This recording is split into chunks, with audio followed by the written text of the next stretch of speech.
पानी है सर से ऊपर, मुसीबत अड़ गई है, आज हमको तुम्हारी जरूरत पड़ गई है, एक नजर कृपा की कर दो, मानूंगा एहसान तेरा, मानूंगा एहसान। धन्यवाद सभी को। सभी एक बार अपनी जिह्वा को पवित्र करते हुए कह दीजिए जय जय श्री राम, जय जय श्री श्याम। सभी का स्वागत, सभी का अभिनंदन आप सभी के अपने ऑनलाइन प्लेटफॉर्म लक्ष्य क्लासेस के ऊपर दोस्तों, जिसमें आप सभी की जो सीरीज चल रही है जिसका नाम है वन टॉपिक वन शॉट, मतलब कि एक ही क्लास में एक टॉपिक का खात्मा दोस्तों, जिसका आप सभी को भरपूर प्रेम मिल रहा है साथियों।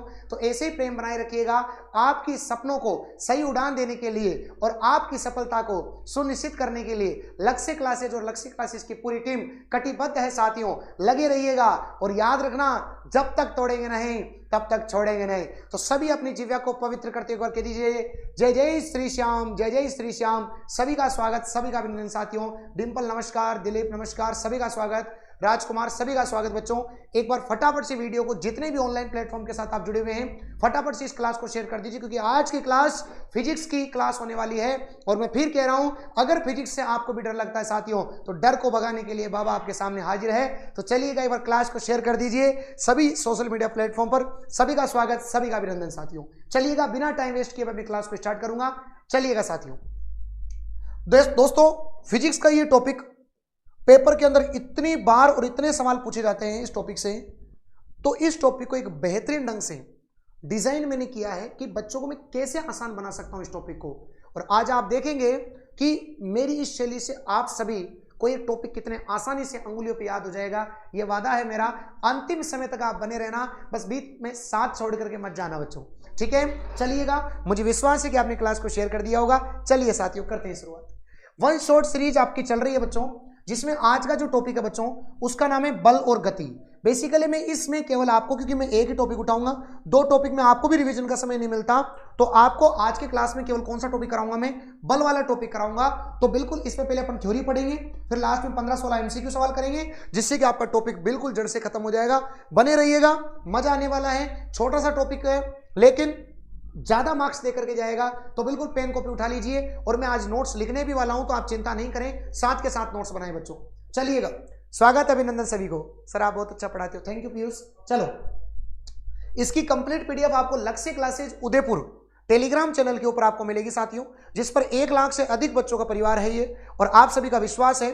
तो इसकी पूरी पीडीएफ प्राप्त करने के लिए आज ही ज्वाइन करें लक्ष्य क्लासेज उदयपुर का टेलीग्राम चैनल साथियों। चलिएगा, और अब टॉपिक अपना शुरुआत हो रहा है। सबसे पहले आप सभी को बल क्या है प्रश्न आता है, गुरुजी बल क्या है, बल क्या है। बल 5वीं 6ठी क्लास में आपने ऐसा पढ़ा होगा बच्चों कि बल तो किसी वस्तु को धक्का देना या किसी वस्तु को खींचना, वही क्या कहलाता है, बल कहलाता है। ये आपने पढ़ा होगा।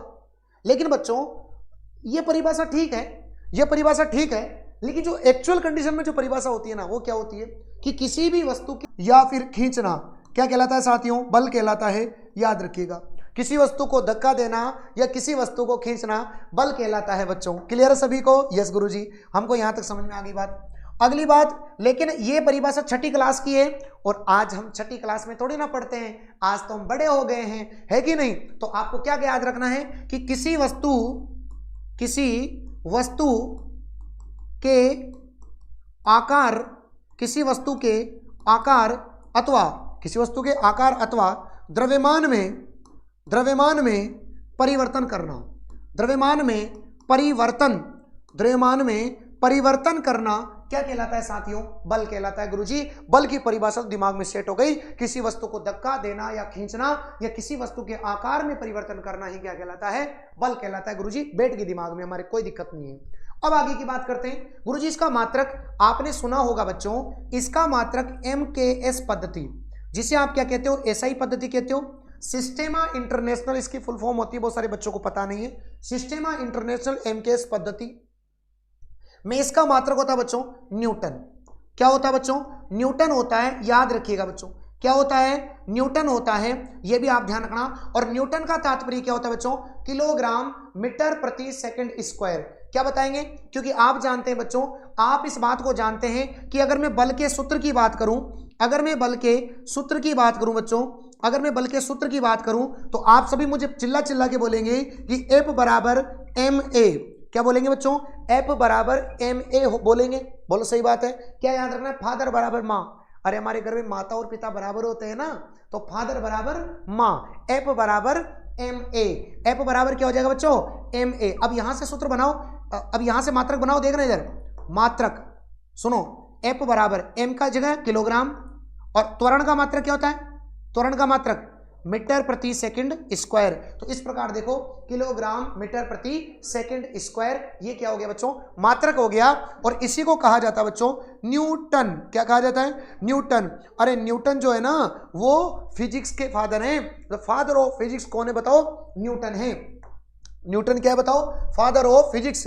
याद रखिएगा बच्चों, father of physics, father of physics, father of physics कौन है बताओ, न्यूटन है बच्चों, न्यूटन। लेकिन अगर आपसे पूछ ले कि मॉडर्न फिजिक्स के कौन है, आधुनिक भौतिक विज्ञान, मॉडर्न फिजिक्स, अगर मॉडर्न फिजिक्स के पूछे ना तो आप बता देना बच्चों आइंस्टीन। क्या बता देना, आइंस्टीन। पेपर में प्रश्न आते ही है, अ से आधुनिक, अ से आइंस्टीन।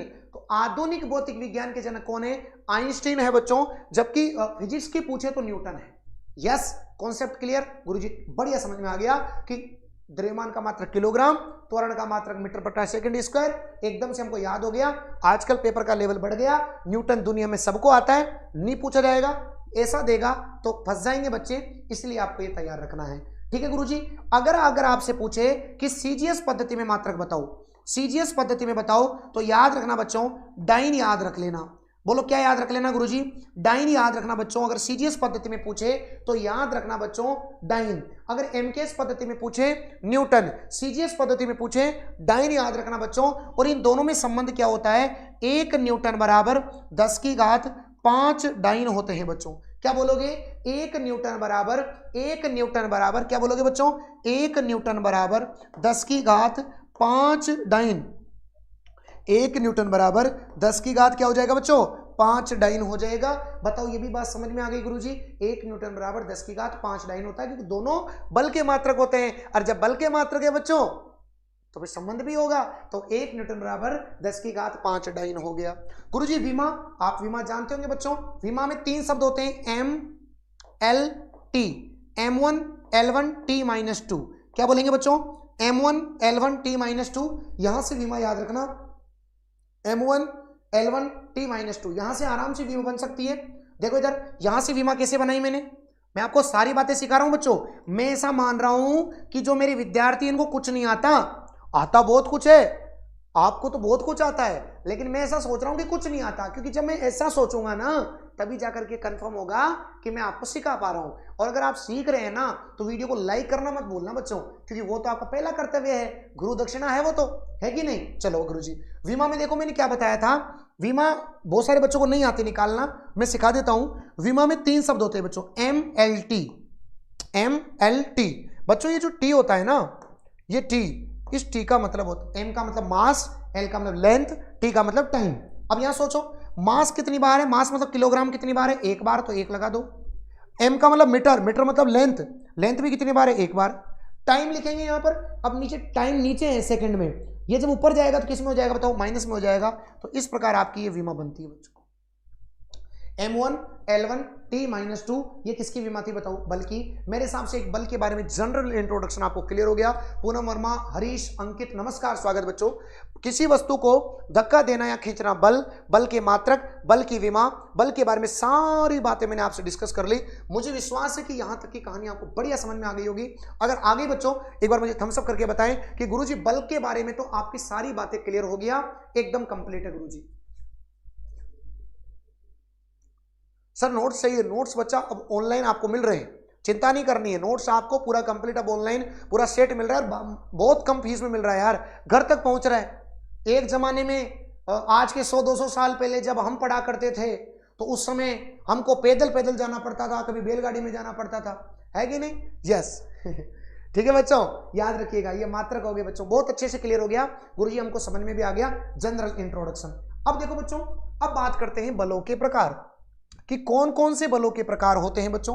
ये सब बल आपने पढ़े होंगे जो मैंने यहां पर लिख दिए, होते तो और भी बल हैं लेकिन उनको अपन बाद में पढ़ेंगे।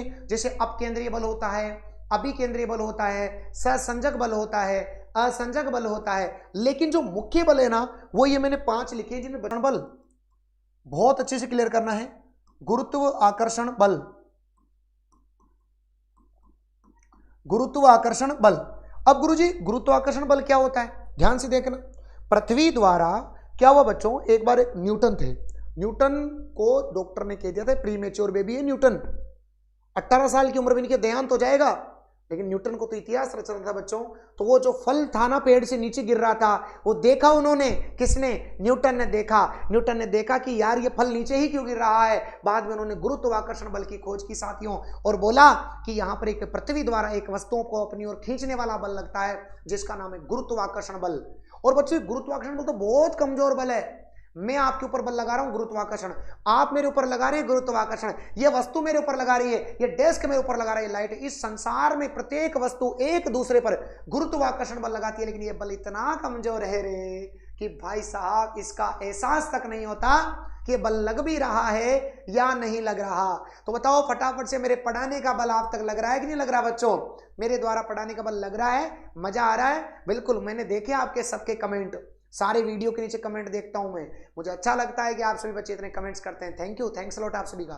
ठीक है, तो गुरुत्वाकर्षण बल क्या होता है, कोई भी दो वस्तुएं मान ली मैंने m1 और दूसरी वस्तु मान ली मैंने m2। ठीक है बच्चों, ये दोनों द्रव्यमान की मान ली कोई मैंने वस्तु। अब मैंने क्या किया, इन दोनों के मध्य की दूरी मान ली मैंने r। तो डेफिनेट सी बात है गुरुजी, इनके मध्य बल तो लगेगा, इनके मध्य बल तो लगेगा। तो क्या होगा, इनके मध्य लगने वाला बल द्रव्यमानों के गुणनफल के समानुपाती होता है। क्या बोला मैंने, इनके मध्य लगने वाला बल, इनके मध्य लगने वाला बल द्रव्यमान के गुणनफल के, द्रव्यमान के गुणनफल के समानुपाती होता है, द्रव्यमान के गुणनफल के समानुपाती होता है। ठीक है बच्चों, द्रव्यमानों के गुणनफल के क्या होता है, समानुपाती होता है। अगला गुरुजी, अगर ये बल है ये इनके दूरी के वर्ग के व्युत्क्रमानुपाती।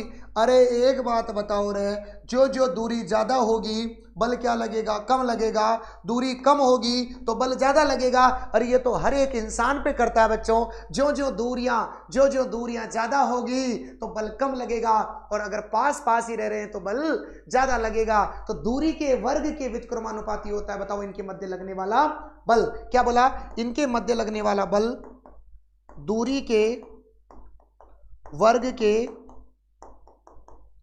व्युत्क्रमानुपाती होता है। बोलो सही है गुरुजी? यस गुरुजी, हमको बढ़िया समझ में आ गया कि दोनों के मध्य के द्रव्यमानों के गुणनफल के समानुपाती और दूरी के वर्ग के व्युत्क्रमानुपाती होता है गुरुजी।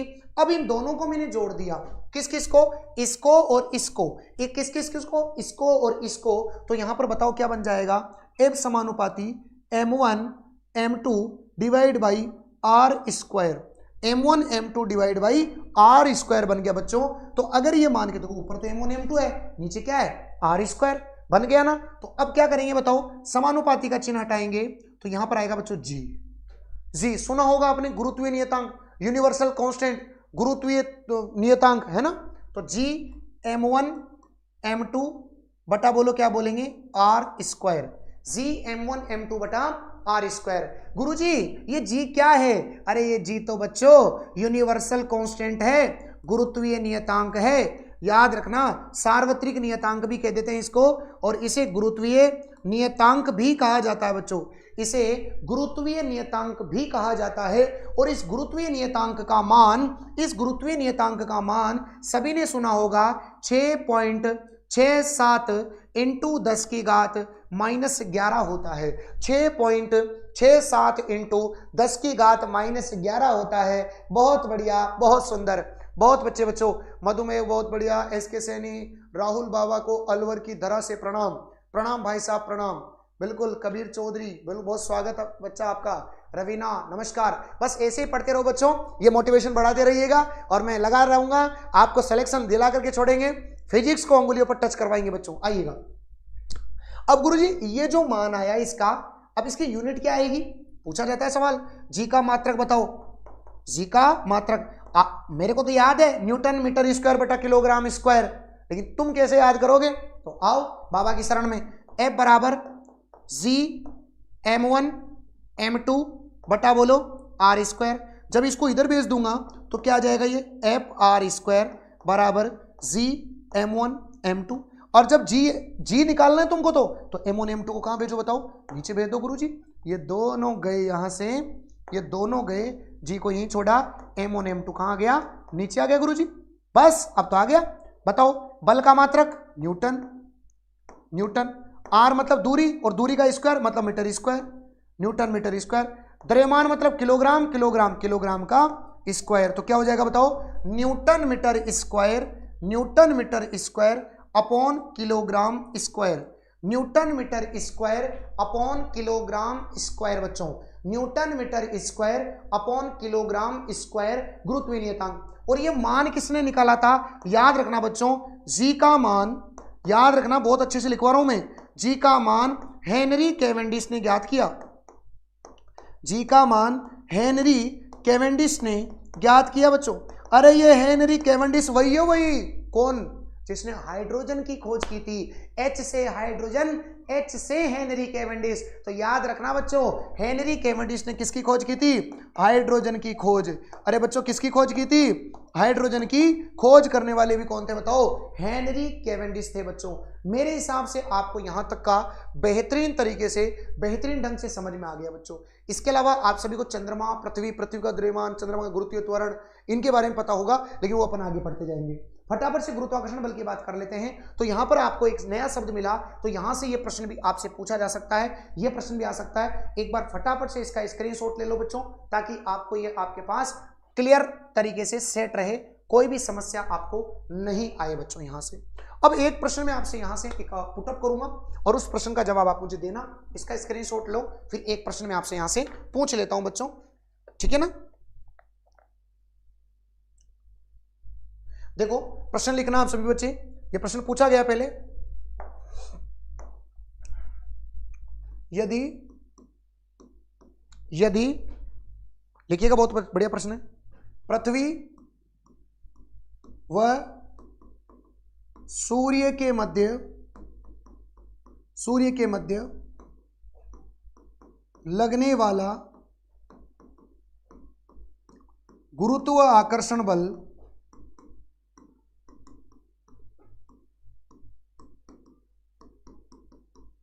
F है तथा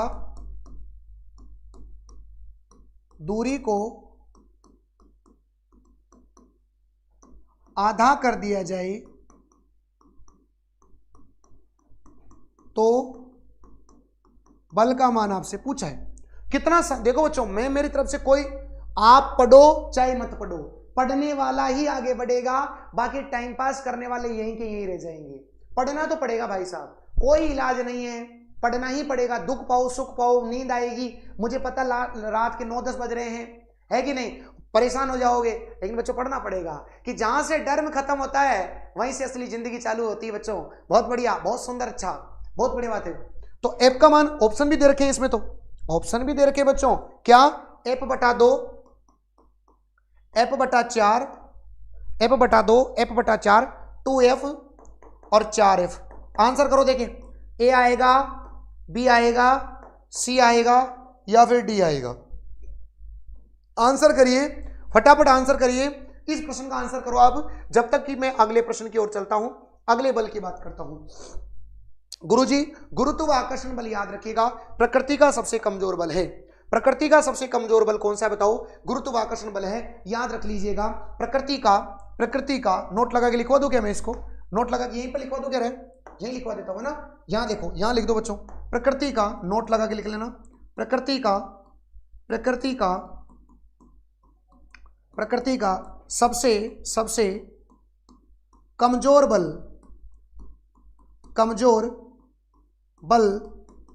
कौन है बताओ? गुरुत्व आकर्षण है।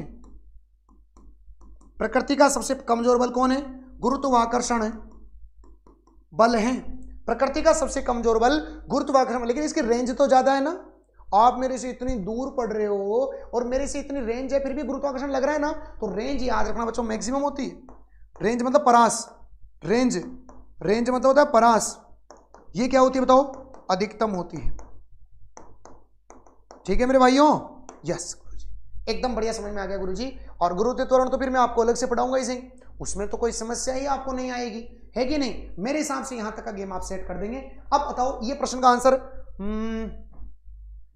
आने भी लगा है, 2f f/4 f/4 f/4 f/4, छा गए गुरु, छा गए, बहुत बड़े बच्चों, बहुत सुंदर। चलिएगा देखो कैसे करना है इसको।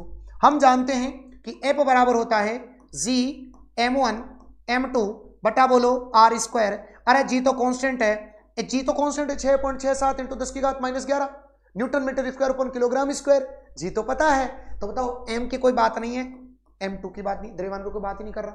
अब क्या कह रहा है वो, f बराबर 1/r, इस r की जगह उसने उसको आधा कर दिया। आधा मतलब क्या हो गया बताओ, यही हो गया, आधा कर दिया और क्या कर दिया बताओ, स्क्वायर।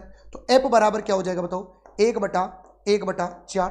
अरे 1 का स्क्वायर 1, 2 का स्क्वायर 4 हो गया ना, ये 4 पलट के कहाँ जाएगा ऊपर, तो f बराबर आ जाएगा बताओ 4। f बराबर कितना आ जाएगा 4, तो याद रखना बच्चों 4f, बोलो क्या हो जाएगा 4f। f बराबर क्या हो जाएगा बताओ 4, f बराबर क्या हो जाएगा बताओ 4। आपसे सीधा सीधा प्रश्न पूछा था कि गुरुत्वाकर्षण बल क्या होगा, तो f क्या हो जाएगा बताओ 4। f बराबर क्या हो जाएगा 4, जैसे कह सकते हैं 4 न्यूटन। ठीक है बच्चों, 4 न्यूटन भी इसको कह सकते हैं। मेरे हिसाब से बढ़िया सवाल था ये, कोई दिक्कत आपको नहीं आई होगी और आराम से क्लियर हो गया। सर एक क्लास में एक टॉपिक को निपटाना, हाँ थोड़ा ज्यादा नहीं, इतना तो पढ़ना पड़ेगा, आज का टॉपिक ज्यादा बड़ा नहीं है लेकिन अच्छा टॉपिक है, ज्यादा मार्क्स का है, मतलब एक क्लास ही 2 नंबर आपके पक्के हो जाएंगे। ठीक है ना, चलो गुरुजी पहला बल खत्म हो गया। यस बच्चों, बहुत अच्छा समझ में आया है। तो गुरुजी ऐसे समझाओगे क्या आप, हाँ ऐसे समझाएंगे हम तो। अब इस पे आओ, विद्युत चुंबकीय बल, दूसरा बल कौन सा है, विद्युत चुंबकीय बल। तो हेडिंग डाल दो, विद्युत चुंबकीय बल, विद्युत चुंबकीय बल। उसका स्क्रीनशॉट ले लिया क्या आपने, ले लो इसका स्क्रीनशॉट फटाफट लो।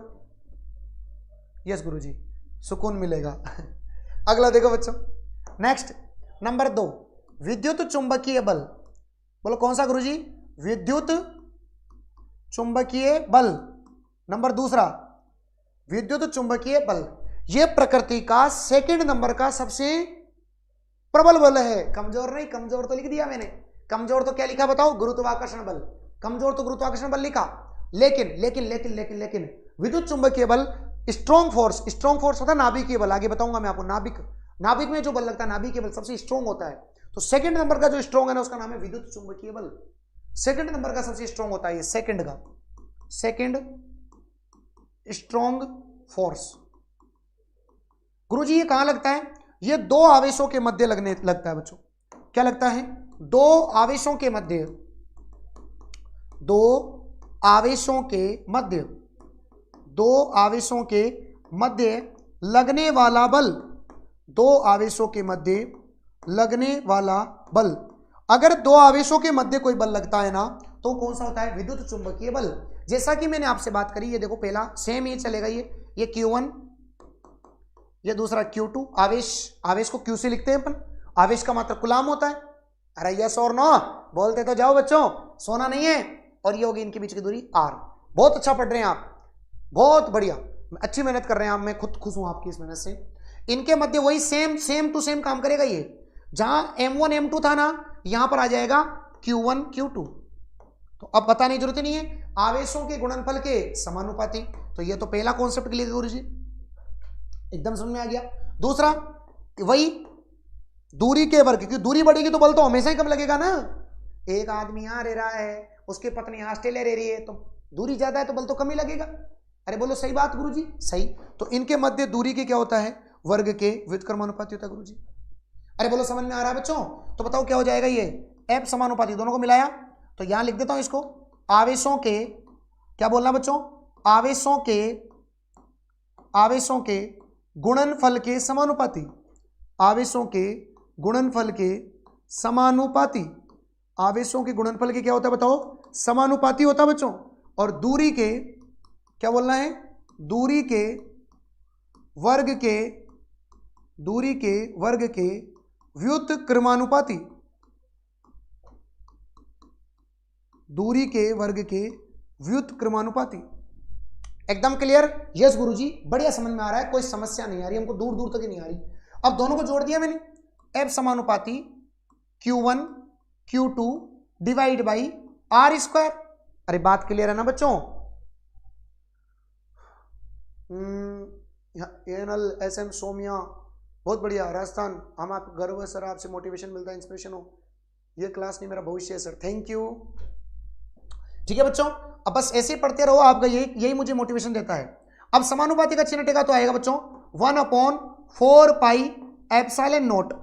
अब गुरुजी आपके सामने एप्सिलॉन नॉट आ गया, बोलो क्या आ गया बताओ? एप्सिलॉन नॉट आ गया बच्चों, याद रखिएगा एप्सिलॉन नॉट आ गया, एप्सिलॉन नॉट। और इसको क्या लिखोगे बताओ? Q1 Q2 बटा बोलो क्या लिखेंगे? R square, R square. चल रहा है बढ़िया? यस गुरुजी। अब देखना बच्चों, ये जो एप्सिलॉन नॉट होता है ना, ये इसका मान कितना होता है? 8.85 इंटू होता है बच्चों 10 की घात -11 फेराडे बटा मीटर। क्या हो जाएगा गुरुजी?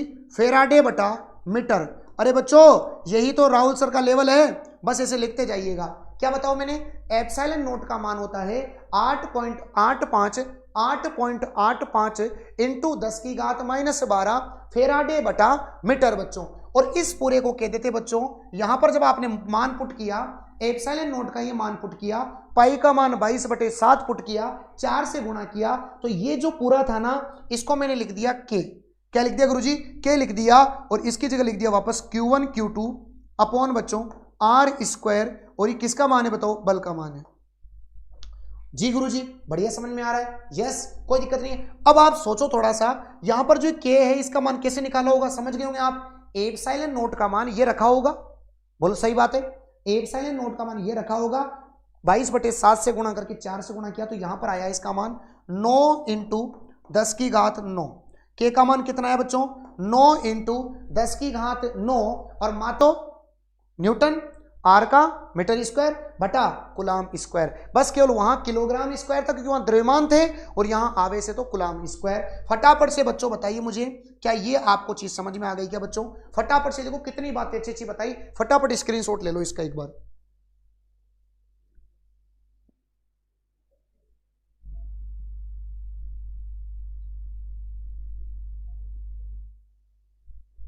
बताओ समझ में आया सभी को?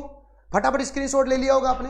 बहुत बढ़िया बच्चों, कितना शानदार तैयार हो रहा है गुरुजी। ऐसे नोट्स तो हमारे किसी ने नहीं बनवाए, लेकिन भाई साहब जब तक बाबा है जब तक बस। लेकिन ध्यान रखना, बाबा के दरबार में नहा धो के आना है। मैंने पहले ही कह दिया मेरी टेक्निकल टीम को, शाम को आते हो आप, लेकिन शाम को रात को आते हो 9 बजे, फिर भी नहा धो के आना है, क्योंकि बाबा के दरबार में उद्धार उसी का होगा जो नहा धो के आएगा। यस और नो? यस गुरुजी। यहां तक की कहानी कंप्लीट। बहुत बहुत स्वागत दिव्या, सोबी राजपूत, राज जाट, बहुत बहुत धन्यवाद आपका बच्चों।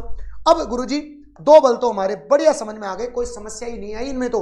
अब तीसरे बल की ओर चलते हैं। ये भी क्लियर, ये भी क्लियर। और अब अपना आ गया चुंबकीय बल, और ये तो बहुत फेवरेट है गुरुजी हमारा। क्यों? क्योंकि चुंबक है, आकर्षण है, प्रतिकर्षण है, और बस यही तो जिंदगी है। तो देखिएगा अगला टॉपिक डालिए बच्चों, चुंबकीय बल। बोलो क्या लिखोगे बच्चों? चुंबकीय बल।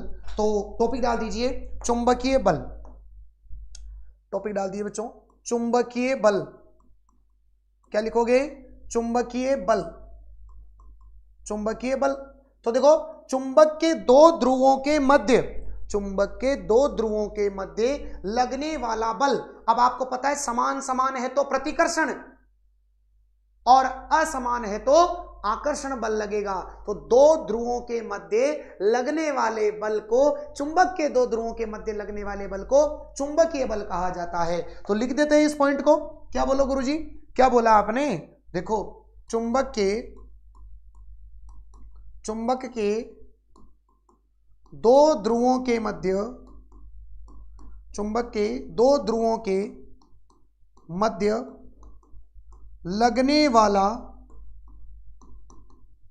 बल क्या कहलाता है बताओ? चुंबक कहलाता है। समान ध्रुवों में, समान ध्रुवों में, समान ध्रुवों में क्या होगा? प्रतिकर्षण। समान ध्रुवों में प्रतिकर्षण होगा, और असमान ध्रुवों में, असमान ध्रुवों में क्या होगा? आकर्षण होगा। असमान ध्रुवों में क्या होगा? आकर्षण होगा गुरुजी। बिल्कुल सही बात है बच्चों। तो 2 कोई भी लगेगा तो देखिएगा, बात करते हैं। मान लो ये 2 ध्रुव हैं, और इन ध्रुवों की तीव्रता, ध्रुवों की तीव्रता है, इसकी है बच्चों I1 और इसकी है बच्चों I2। वही वाली बात है सेम, गुरुत्वाकर्षण में द्रव्यमान माने, विद्युत चुंबकीय बल में आवेश माने और चुंबकीय बल में इनकी तीव्रता मानी। और इनकी क्या मानी बच्चों? तीव्रता मान ली गुरुजी। यस और नो? यस गुरुजी, बढ़िया समझ में आ रहा है गुरुजी हमारे। तो अब इनके मध्य की दूरी वही r मानेंगे। तो इनके मध्य लगने वाला बल, मैग्नेटिक फोर्स बोल देता हूं Fm, इनके मध्य लगने वाला बल गुरुजी क्या होगा? इनके गुणनफल के तो समानुपाती होगा और इनके मध्य की दूरी के सेम कॉन्सेप्ट, इन दोनों के मध्य की दूरी के व्युत्क्रमानुपाती होगा गुरुजी। कोई समस्या है क्या? अरे अब तो रट गया होगा ना यार बच्चों, है ना? सबसे सब बढ़िया। तो चलिएगा, जब इसको समानुपाती का चिन्ह हटाएंगे ना तो देखो I1 I2 बटा बोलो क्या हो जाएगा? r²। तो अगर मैं इसको कन्वर्ट कर देता हूं बच्चों तो यहां हो जाएगा F बराबर 1/4 पाई म्यू, 4 पाई म्यू, ये वापस से कांस्टेंट आ गया। और I1/I2 बटा क्या कर देंगे बताओ? r²। बच्चों ये बताओ, नोट कर लीजिए इसको, क्या ये बात आपको समझ में आ गई बच्चों? कमेंट करते जाइएगा, सीखते जाइएगा। एक बार पानी की बोतल पहुंचा दो बच्चों। बहुत बढ़िया।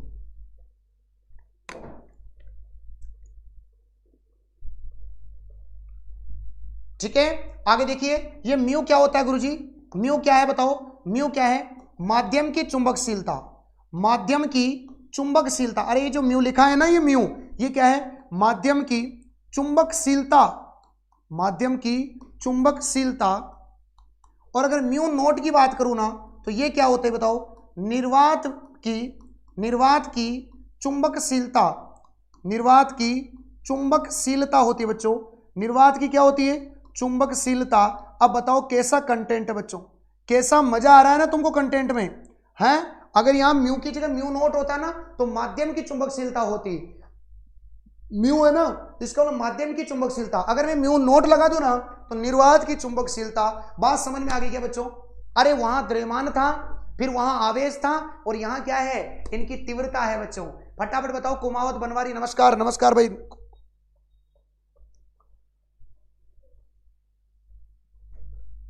बहुत बढ़िया। एक बच्चा पूछ रहे सर इसका मान बता दो। इसका मान होता है बच्चों 4 पाई इंटू 10⁻⁷ हेनरी बटा मीटर, हेनरी बटा मीटर। अब तीनों के मान आपको याद तो करने पड़ेंगे बच्चों। अरे गुरुजी कोई इलाज नहीं है क्या? इलाज यही है कि तैयारी छोड़ दो, ये इलाज है। ठीक है, बस पढ़ना पड़ेगा बच्चों, बिना पढ़े तो क्या होगा बताओ? ठीक है, हेलो सर, मैंने आज आपकी पहली बार क्लास ली, लाइव क्लास लिए। आपकी कमेंट ऊपर चला गया, चलो कोई बात नहीं है। अभी दोबारा कमेंट कर देना भाई, कॉपी करके। हो गया। चुंबकीय बल क्या होता है गुरुजी? यहां पर मैं याद करूं, न्यू माध्यम की चुंबकशीलता, म्यू नोट निर्वात की चुंबकशीलता, और इसका मान कितना होता है? 4 पाई इंटू 10⁻⁷ हेनरी बटा मीटर। बोलो बांके बिहारी लाल की जय हो, जय हो, जय हो प्रभु। कृपा बरसाई रखना बाबा, बाकी और सब कुछ होता जाएगा। बस इस क्लास के अंदर आप सभी बच्चों को, जो बच्चा ईमानदारी से पढ़ रहा है उसको सारा। और बच्चों आप देखना जब पेपर में बैठेंगे तो बच्चों इस वन टॉपिक वन शॉट की महिमा आपको उस समय पता लगेगी जब आप पेपर में बैठेंगे। फटाफट से इसका स्क्रीनशॉट लो।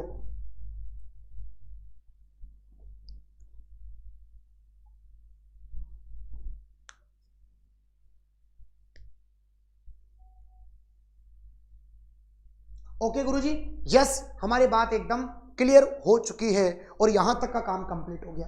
गुरुजी हमारे 3 बल हो गए पूरे, 3 बल हो गए गुरुजी पूरे। अब बताओ कौन सा बल आया? चौथा बल। चौथे बल का नाम है बच्चों वांडरवाल बल। कौन सा बल है गुरुजी? वांडरवाल बल। गुरुजी नमटा दो ना इसको भी। हाँ भाई साहब नमटा रहे हैं, तो बिल्कुल अब तो परिभाषा लिखनी है, बस ज्यादा कुछ नहीं करनी। वांडरवाल बल की अब तो सीधी परिभाषा लिखनी है। देखो कैसे? वांडरवाल बल, वांडरवाल बल,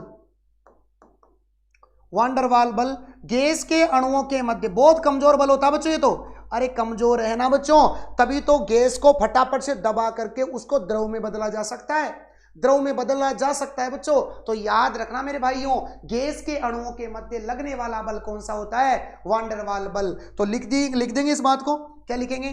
गैस के अणुओं के मध्य, गैस के अणुओं के मध्य लगने वाला बल, गैस के अणुओं के मध्य लगने वाला बल क्या कहलाता है बच्चों? लगने वाला बल क्या कहलाता है? घर्षण बल कहलाता है, ये सॉरी वान डेर वाल बल कहलाता है बच्चों। कौन सा बल कहलाता है? इसमें ज्यादा ज्ञानी नहीं बनना है, ये पेपर में नहीं आते, लेकिन कभी कभी आ जाएगा। गैस के अणुओं के मध्य लगने वाला बल कौन सा था? वान डेर वाल बल। नहीं तो तुम ढूंढते फिरोगे कहाँ है कहाँ है। सुनीता नमस्कार, रवीना नमस्कार, अशोक नमस्कार। बस पढ़ते रहो बच्चे आप, है ना, ऐसे पढ़ते रहो, मजा आ जाएगा। ठीक गुरुजी, हो गया हमारा काम कंप्लीट। अब बताओ, वान डेर वाल भी समझ में आ गया। फिर देखो अगला कौन सा बल है? नाभिकीय बल गुरुजी। नाभिकीय बल, नाभिक में न्यूक्लियॉन्स, न्यूक्लियॉन्स मतलब proton plus neutron, proton plus neutron, क्योंकि इलेक्ट्रॉन तो चारों चक्कर लगाते हैं, तो बीच में कौन हुआ? प्रोटॉन और न्यूट्रॉन। तो प्रोटॉन और न्यूट्रॉन दोनों को मिला के कहते हैं न्यूक्लियॉन्स। तो न्यूक्लियॉन्स के मध्य लगने वाले बल को नाभिकीय बल कहते हैं। और भाई साहब नाभि का तगड़ा बल होता है, खतरनाक। तो प्रकृति का सबसे प्रबल बल कौन सा होता है बताओ? नाभिकीय बल होता है बच्चों। तो देखिए परिभाषा लिख लें, नाभिकीय बल की परिभाषा लिखें। यस गुरुजी लिखो, यहां लिख लो अगला हेडिंग डाल के, नाभिकीय बल। नाभिकीय बल बच्चों, कौन सा बल? नाभिकीय बल। ठीक है, नाभिकीय बल। अब इसमें लिखेंगे नाभिकीय बल के अंदर क्या लिखेंगे गुरुजी? परमाणु के नाभिक, परमाणु के नाभिक न्यूक्लियॉन्स, परमाणु के नाभिक न्यूक्लियॉन्स के मध्य लगने वाला बल। बोलो सही है गुरुजी, लगने वाला बल। और क्या लिखोगे इसके बारे में? यह प्रकृति का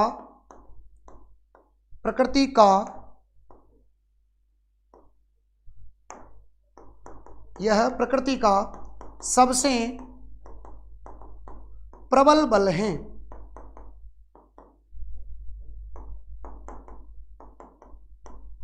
यह प्रकृति का सबसे प्रबल बल है। बिल्कुल, लक्ष्य क्लासेस का टेलीग्राम चैनल ज्वाइन कर लें, उसमें पीडीएफ मिल जाएगी। मैं तो कहता हूं जब मैं खुद ही लिख रहा हूं यार, तो तुम पेन कॉपी लेके क्यों नहीं बैठते रे? क्यों सिलेक्शन के लिए तुम आगे कदम नहीं बढ़ाते? कब तक आप किसी और का ही इंतजार करेंगे सिलेक्शन के लिए कि ठुकरा के मेरा प्यार मेरा इंतकाम देखेगी? एक दिन एक बच्चा बोल रहा था ऐसे कि ठुकरा के मेरा प्यार मेरा इंतकाम देखेगी, और मैं तेरे घर से तवा उठा लाया, अब बता रोटी किस पे सेकेगी? तो बस जिंदगी में तवे उठाओगे और करोगे भी क्या आप, है ना? और आपसे अच्छी उम्मीद तो हम कर नहीं सकते। मेहनत करो, तवे मत उठाओ। ठीक है, चलो आगे गुरुजी। होके इतना समझ में आने के बाद ये मैंने आपको टोटल मिलाकर के पांचों बल के बारे में बता दिया, जिसमें मैंने नाभिकीय बल, विद्युत चुंबकीय बल, वान डेर वाल बल, ठीक है, गुरुत्वाकर्षण बल, सबको बहुत डीपली तरीके से आपको मैंने बता दिया। कुछ अन्य बल और होते हैं जिनके बारे में आपको थोड़ी थोड़ी नॉलेज होनी चाहिए, ज्यादा नहीं, ज्यादा स्वास्थ्य के लिए घातक है, क्योंकि अपने को ज्ञान ही नहीं सिलेक्शन चाहिए। चलो आ जाओ, देखो एक बल और होता है घर्षण बल। ज्यादा काम का नहीं है, लेकिन पता होना चाहिए। घर्षण बल बच्चों, घर्षण बल की आपसे बात करूं तो क्या होता है? जैसे घर्षण यहां लग रहा है, घर्षण घर्षण घर्षण है, लग रहा है ना घर्षण, है ना? तो देखो घर्षण लगाते लगाते लगाते लगाते हीट जनरेट होती है, होती नहीं होती? क्या होता है बच्चों यहां पर कि जिधर गति हो रही है उसके विपरीत दिशा में एक और बल लगता है, उसे घर्षण बल कहा जाता है। और घर्षण बल से हीट उत्पन्न होती है। घर्षण बल बच्चों होना भी चाहिए, नहीं भी होना चाहिए। होना क्यों चाहिए? क्योंकि अगर ये नहीं होगा तो अपन चलेंगे ना तो फिसल फिसल के गिरेंगे। कभी इधर चलाओ मैं उधर चलाओ, वो वाली बात है कि नहीं बच्चों? पढ़ना है मस्ती के साथ। कुछ बच्चे बोले गुरुजी मजे ले लेके पढ़ाते हैं आप, कोई बच्चे ऐसे कह भी दे कभी कि भजन सुनाते हैं, मजे ले लेके पढ़ाते हैं। भाई पढ़ाता तो हूं ना, लोग तो फ्री के अंदर कुछ भी नहीं करते, और शिद्दत के साथ पढ़ाता हूं। क्योंकि देखो तैयारी तो आपको हंस के भी करनी, रो के भी करनी। तो मेरा उद्देश्य है कि हंस के करो, बिंदास होके करो, किसी को दिखाने की जरूरत मैं इतना सीरियस हूं नहीं। पढ़ना है, आपको पूरा टॉपिक तो करवा के जाऊंगा ना मैं, है कि नहीं? और ज्यादा पढ़ाने पर ध्यान दूंगा ना मैं, तो तुम बोर हो जाओगे। और एक विद्यार्थी टीचर से कभी बोर नहीं होना चाहिए, मेरा कर्तव्य ये रहता है। रुचि पैदा कर देना। अरे जब बाबा आपके अंदर रुचि पैदा कर देना, तुम खुद ही इतनी मोटी मोटी किताबें लाके पढ़ लोगे। टीचर का काम केवल रुचि पैदा करना है, ज्ञानी बनाना नहीं है। मैं कितना ज्ञानी बना सकता हूं बताओ आपको? इन 2 घंटे के अंदर कितना पढ़ा सकता हूं बताओ? टीचर का काम है रुचि पैदा करना। अगर मैंने एक बार रुचि पैदा कर दी ना, खुद ही पढ़ने लग जाओगे आप, जरूरत ही नहीं पड़ेगी किसी और की। ये वाली बात है बच्चों, ठीक? घर्षण बल तो गति के गति के विपरीत दिशा में, गति के विपरीत दिशा में लगने वाला बल। अब यह बल जरूरी भी है, आवश्यक भी है और हानि भी है। मतलब इसे अपन ऐसा कह सकते हैं कि एक प्रकार की हानिकारक फायदा है। गुरुजी ये कौन सा चक्कर है हानिकारक फायदा? अरे भाई हानि तो इसलिए है, मोटरसाइकिल चल रही है, टायर घिसते हैं मोटरसाइकिलों के, ट्रैक्टरों के टायर घिसते हैं, ट्रकों के टायर घिसते हैं, चलेंगे तो टायर तो घिसेंगे ही सही ना, है कि नहीं? घर्षण जरूरी भी है। जरूरी क्यों है? आप चलोगे तो ये जमीन पे भी तो घर्षण हो रहा है, गति लग रही है और पीछे की ओर एक बल काम कर रहा है, घर्षण बल, नहीं तो चल ही नहीं पाओगे, फिसल फिसल के गिरते रहोगे। तो ये फायदे भी और इसके नुकसान भी है बच्चों। तो घर्षण लगना भी चाहिए, नहीं भी लगना चाहिए। ज्यादा लगेगा तो फिर गति हो ही नहीं पाएगी। तो याद रखना, गति के विपरीत दिशा में जो बल लगता है ना, उसे क्या कहते हैं बताओ?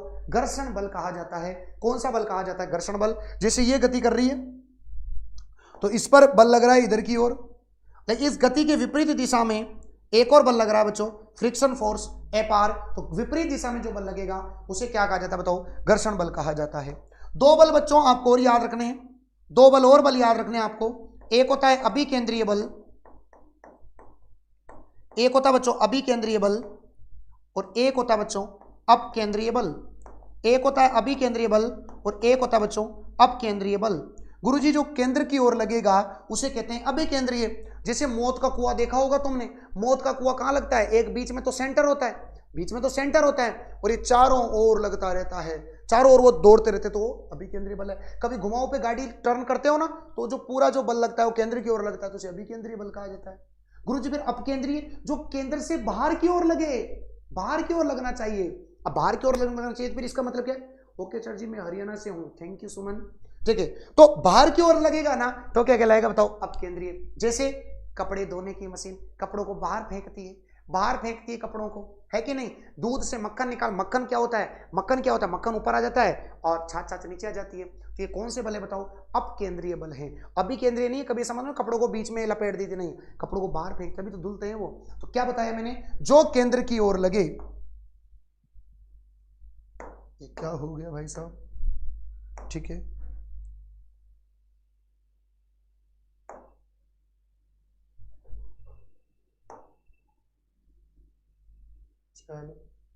देखो अभिकेंद्रीय, जो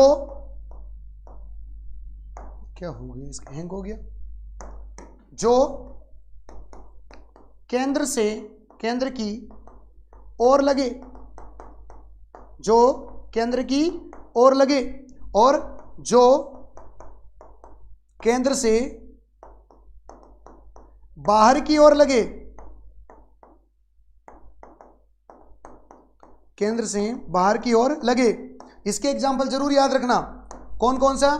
दूध से अपकेंद्रण विधि होती है, अपकेंद्रण विधि, दूध से क्रीम निकालने की मशीन। इसके अलावा washing machine, washing machine, washing machine, इन सब में बताओ कौन सा होता है? अब अपकेंद्रीय बल होता है। मतलब कि जैसे कोई गति कर रही है तो ये जोड़े में लगता है, जो केंद्र की ओर लगता है वो तो होता है अभिकेंद्रीय, और जो बाहर की ओर लगता है ना वो होता है अपकेंद्रीय, अपकेंद्रीय।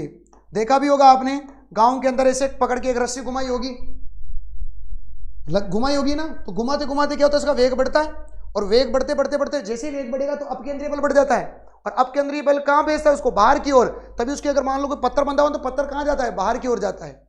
नहीं जाता क्या? गांव में से एक्सपेरिमेंट बहुत किए होंगे आपने, मैंने भी बहुत किए बच्चों, लेकिन मैं इतनी मस्ती नहीं करता था, बस मैं थोड़ा सीधा टाइप का आदमी था, ठीक है ना? तो बच्चों बस ये ध्यान रखना। तो अभी केंद्रीय और ये क्या हो जाएगा? अपकेंद्रीय। बताओ बच्चों बल समझ में आई कि नहीं आई? कमेंट कर दो, मैं पानी पी लूं एक बार फटाफट से। बताओ बल समझ में आई कि नहीं आई तुमको? कमेंट तो करना पड़ेगा बच्चों आपको कि बल समझ में आए कि नहीं आए। बच्चे बहुत सारे एक दिन कह रहे थे फिजिक्स कब से चालू होगी गुरुजी, फिजिक्स तो हमको बहुत कठिन लगती है। मैंने कहा बाबा के दरबार में सबका उद्धार होता है, आप चिंता नहीं करें, एक एक शब्द आपको याद करवाया जाएगा। मस्ती से पढ़ना है, एंजॉय के साथ पढ़ना है, लोड नहीं लेना है, मस्ती से पढ़ना है बस। कमेंट करो रवीना सर क्लास कितने बजे तक चलेगी? जब तक टॉपिक पूरा नहीं होगा।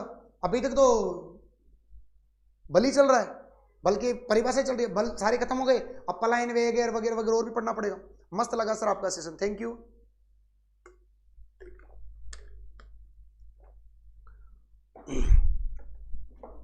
बढ़ू आगे। मजा आ रहा बच्चों? फिजिक्स कठिन तो नहीं लग रही आपको? सारे बल करा दिए मैंने। अब देखना सवाल कितने धड़ाधड़ होंगे आपसे। चलो गुरुजी आगे बढ़ जाऊं। यस गुरुजी, बल तो आपने पूरे करा दिए। अब बच्चों आता है बल के बाद बलागुण। ये बहुत शानदार है, बलागुण तो बहुत शानदार है। क्या होता है बलागुण? कुछ नहीं होता, कुछ नहीं होता गुरुजी। ये चक्कर क्या हुआ? घर में टोंटी देखी? टोंटी, टोंटी, ये देखो इधर मैं बताता हूं टोंटी कैसे होती है। ये तो ये बना टोंटी, और यहां लगा होता है इस टोंटी को, ये तो इधर तो टंकी से जुड़ा हुआ है ये, और यहां पर लगा होता है ये टोंटी को घुमाने जैसा। अब आप सोच के देखो, जब ये टोंटी के ऊपर घुमाने जैसा होता है ना, तो घुमाने पर फटाफट से नीचे पानी आ जाता है। लेकिन कभी कभी क्या होता है, ये टूट गया, और टूटते ऐसी संरचना बन गई यहां पर। अब क्या होगा? अब कुछ नहीं होगा गुरुजी, अब तो खुलेगी नहीं टोंटी। देखी होगी गांव में आपने, भाई सिटी में तो देखो यार अलग अलग स्टाइलिश चीजें होती है, हमारे गांव में तो वही है जुगाड़ी। तो ठीक है, तो इसको जैसे ही खोला तुमने, खोला तो बहुत जोर लगाना पड़ेगा, कभी तो पेचकस से घुमाना पड़ता है, और पता लगे वो टोंटी भी प्लास्टिक है तो पेचकस से घुमाते टोंटी टूट जाती है पूरी, है कि नहीं? क्योंकि वहां पर क्या होता है बच्चों, जो जो लंबाई ज्यादा होगी ना, ये लंबाई ज्यादा होगी ना तो बल कम लगाना पड़ेगा। लंबाई ज्यादा होगी तो बल कम लगाना पड़ेगा बच्चों, याद रखना। मैं आपको बताता हूं वो क्यों। बलागुण क्या होता है? दो बलों का विपरीत दिशा में लगना, विपरीत दिशा में लगना, विपरीत दिशा में लगना क्या कहलाता है बच्चों? बलागुण कहलाता है गुरुजी। बलागुण को बच्चों याद रखना टाउ से डिपेंड करते हैं, टाउ टाउ। और ये क्या होता है? बल इंटू दूरी, बल इंटू दूरी, बल इंटू दूरी क्या होता है? बलागुण होता है। अब मान के चलो यहां, अगर यहां से आप थोड़ा सा ध्यान लगाओगे, अगर मान लो मैं इसको कांस्टेंट कर दूं, कांस्टेंट कर दूं तो क्या होगा? बल जो होगा वो दूरी के व्युत्क्रमानुपाती हो जाएगा। अरे ये नीचे आएगा तो व्युत्क्रमानुपाती हो गया ना। इसको अगर मैं नीचे भेजूंगा, ये टो को कांस्टेंट कर दिया, अगर दूरी को नीचे भेजूंगा तो बल व्युत्क्रमानुपाती हो जाएगा 1/, दूरी। इसका मतलब जो जो दूरी ज्यादा होगी बल कम लगाना पड़ेगा, और दूरी कम होगी तो बल ज्यादा लगाना पड़ेगा बच्चों। बात क्लियर है क्या बच्चों? बताओ, तो कोई भी दो बल की विपरीत दिशा में बल लगते हैं तो वहां पर बलागुण लगता है, और बलागुण लगता है तो बलागुण बराबर होता है बल इंटू दूरी। और अगर इसका मतलब बल और दूरी एक दूसरे के व्युत्क्रमानुपाती है, मतलब दूरी जितनी ज्यादा बल उतना ही कम। हेडपंप को देख लो, हेडपंप को कभी भी तुमने चलाया होगा ना, तो पीछे से पकड़ के चलाओगे हेडपंप को तो बहुत आराम से पानी आ जाएगा, आगे जाके चलाओगे बहुत जोर लगाना पड़ेगा, क्योंकि दूरी कम बल ज्यादा, दूरी ज्यादा बल कम। दूरी ज्यादा हो गई ना उससे।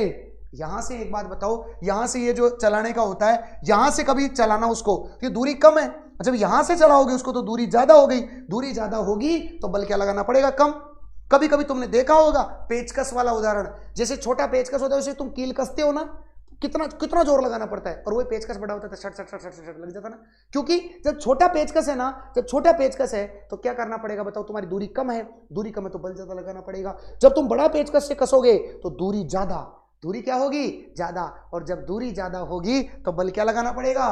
कम लगाना पड़ेगा। समझ में आ गए? इसके अलावा और गुरुजी, गेट जो होता है ना, गेट, इसका कब्जा, कब्जा जानते हो ना, ये वाला ये कब्जा, ये तो एक कब्जा हमेशा इस गेट से दूरी पर बनाते हैं, यहीं बनाओगे तो फिर जोर ज्यादा लगाना पड़ेगा। अब ये कब्जा दूर बनाते हैं ताकि वो फटाफट से खुल जाए। तो क्या क्या एग्जांपल हो जाएंगे इसके? हेडपंप, हेडपंप के हत्थे लंबे बनाए जाते हैं, पहला। दूसरा, लंबा पेचकस, लंबा पेचकस कील को आसानी से घुसा देगा, कस देगा। तीसरा एग्जांपल, गेट के कब्जे, गेट के कब्जे क्या बनाए जाते हैं? दूर, कुंदी से दूर बनाए जाते हैं। किसके कारण है ये? बलागुण के कारण। मेरे हिसाब से बलागुण तो आपको ऐसा सेट हुआ होगा दिमाग में कि जिंदगी में नहीं भूलेगा। गुरुजी फिजिक्स में क्या मजा आ रहा है, बस ये बच्चों देखो, मजा कंटेंट से आ रहा है ना, तो ये बढ़िया बात होती है।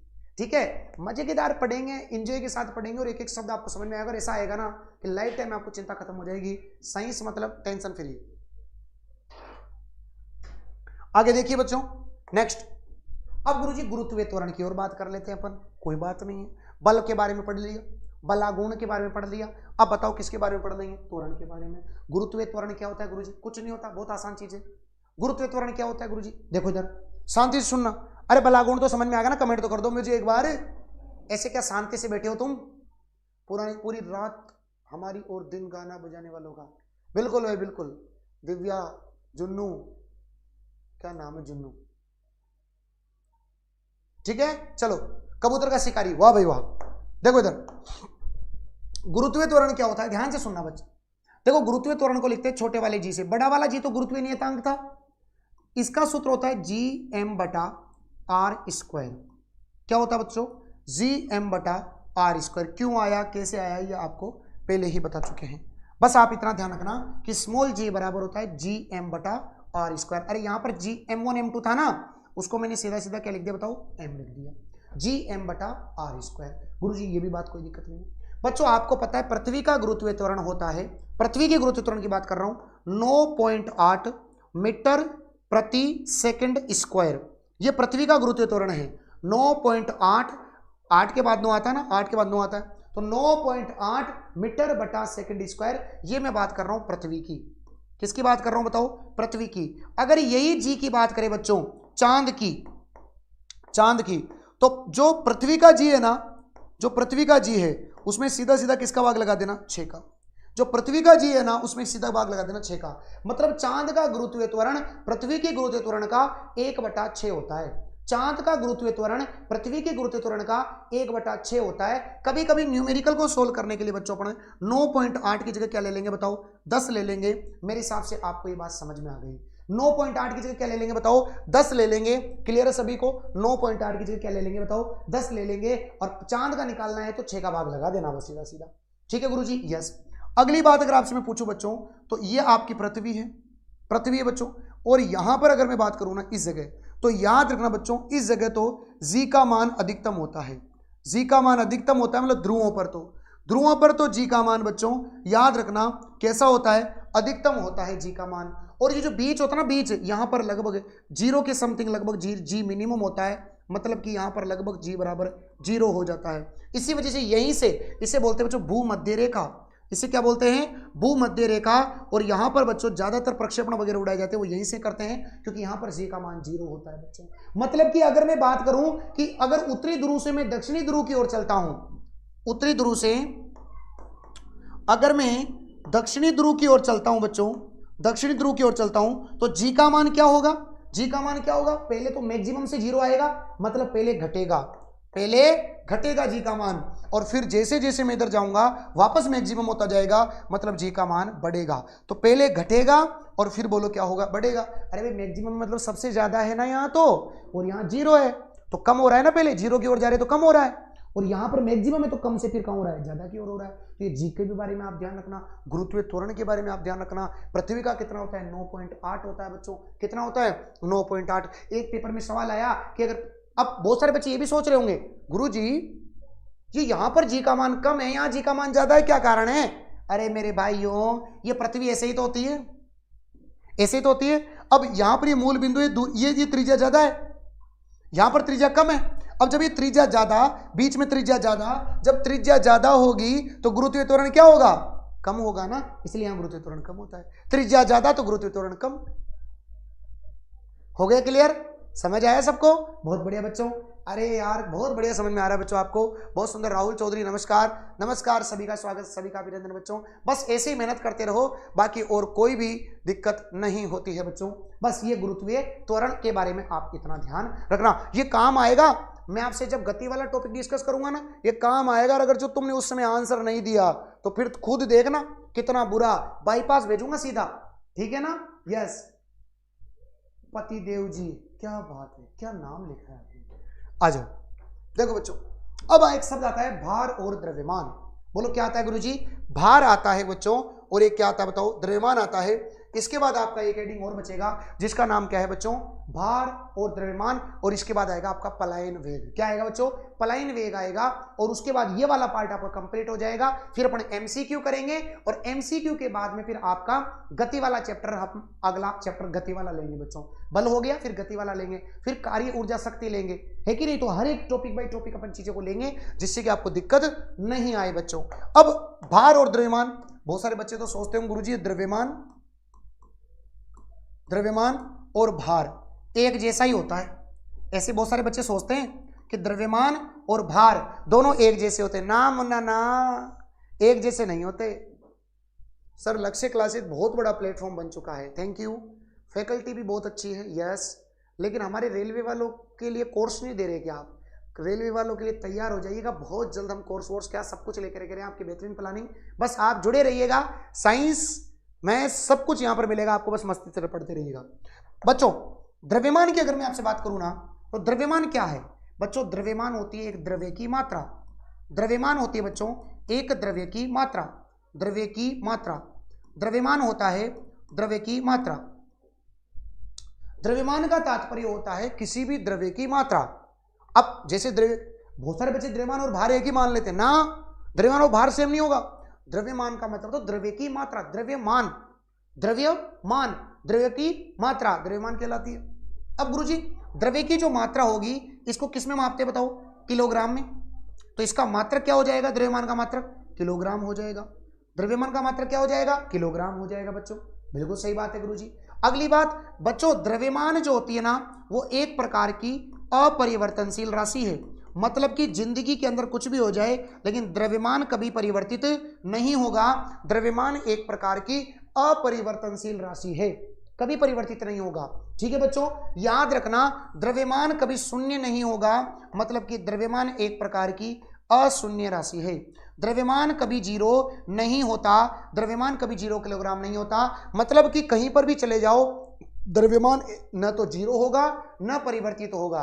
द्रव्यमान का मात्रक किलोग्राम होता है और द्रव्यमान का तात्पर्य द्रव्य की मात्रा होती है। बात आपको समझ में आ गई होगी मेरे हिसाब से, नीट एंड क्लीन।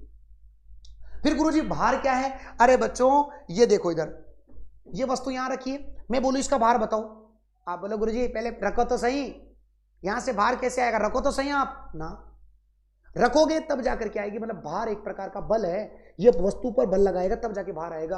तो याद रखना, भार एक प्रकार का, भार एक प्रकार का, भार एक प्रकार का बल है। और बल का मात्रक क्या होता है? न्यूटन होता है। इसका मतलब बल का मात्रक न्यूटन होता है। तो बताओ भार का मात्रक भी क्या होगा? न्यूटन ही होगा।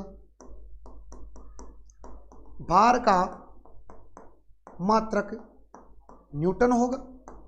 बोलो सही बात है, भार का मात्रक कौन होगा? न्यूटन होगा गुरुजी। अब बताओ W बराबर क्या हो जाएगा? W बराबर हो गया गुरुजी। अब इसको बाद में लूंगा पहले।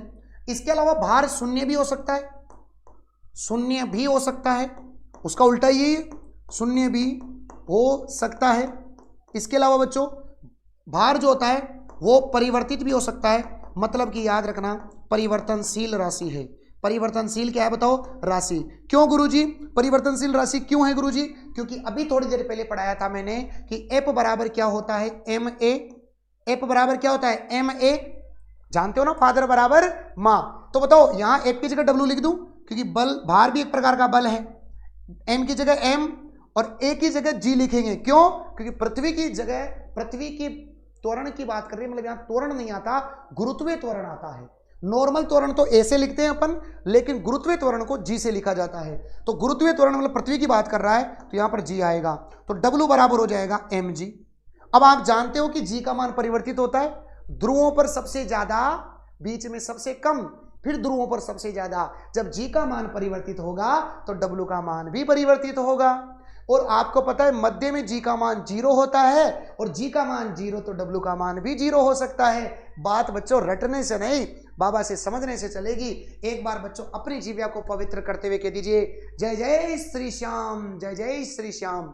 बिल्कुल बच्चों, बस ऐसे ही पढ़ते रहना है आपको। W बराबर क्या हो गया? mg। W बराबर क्या हो गया बच्चों? mg हो गया। क्लियर है यहां तक? यस गुरुजी, एकदम बढ़िया समझ में आ रहा है। भार और द्रव्यमान में संबंध भी आ गया। एक बार एक प्रश्न पूछा गया, क्या प्रश्न पूछा गया देखो, क्या पूछा गया देखो, 10 न्यूटन भार वाली वस्तु का चंद्रमा पर द्रव्यमान बताओ। कहां पर बताना है? चंद्रमा पर द्रव्यमान बताओ। कोई बात नहीं गुरुजी, हम बता देंगे, कोई भी बात नहीं है गुरुजी, हम तो बता ही देंगे। क्या हो देखो कैसे करेंगे, हम जानते हैं भार की बात आ गई तो सूत्र लगा दो W बराबर mg, लेकिन चंद्रमा की बात कर रहा है तो G/6 लिखना पड़ेगा, क्योंकि चंद्रमा का गुरुत्वीय त्वरण पृथ्वी के गुरुत्वीय त्वरण का 1/6 है। थोड़ी देर पहले बताया, अभी भूल गए हो तो फिर तो कोई महत्व नहीं है, भूल गए तो फिर क्या मतलब है, 6 का भाग लगाएंगे। ओके गुरुजी, यहां तक भी सही आ गया। अब W का मान कितना दे रखा है बताओ, 10 दे रखा है, M तो मुझे पता ही नहीं है, G का मान 9.8 होता है गुरुजी, बट्टा क्या कर देंगे बताओ, 6 कर देंगे गुरुजी। ओके बताओ यहां तक समझ में आ रहा है। बाकी न्यूमेरिकल को सोल्व करने के लिए आप यहां पर 10 भी ले सकते हैं, वो तो डिपेंड करेगा ऑप्शन पे, 9.8 दिया है कि 10 दिया है, तो मैं 10 के हिसाब से कर देता हूं, अगर जल्दी हो जाएंगे फ्री। 10 बटा क्या करेंगे बताओ, 6, 10 से 10 गया तो M बराबर कितना आ गया बताओ, 6, और द्रव्यमान का मात्रक क्या होता है बताओ, किलोग्राम होता है। मेरे हिसाब से आपको ऐसा समझ में आया होगा कि गुरुजी एकदम कंटस्ट समझ में आ गया, जब भी चंद्रमा की बात करें तो G नहीं लेना है, G/6 लेना है बच्चों। बात समझ में आ गई, कमेंट करो फटाफट। झुंझुनू कैसी है, ओके ओके ओके, ल्यूसेंट बहुत बढ़िया, ल्यूसेंट से भी बढ़िया कंटेंट आपको समझ में आया। जली को आग कहते हैं और बुझी को राग कहते हैं, राहुल बाबा जो पढ़ाए उन्हें दिल से धन्यवाद देते हैं, बहुत बढ़िया।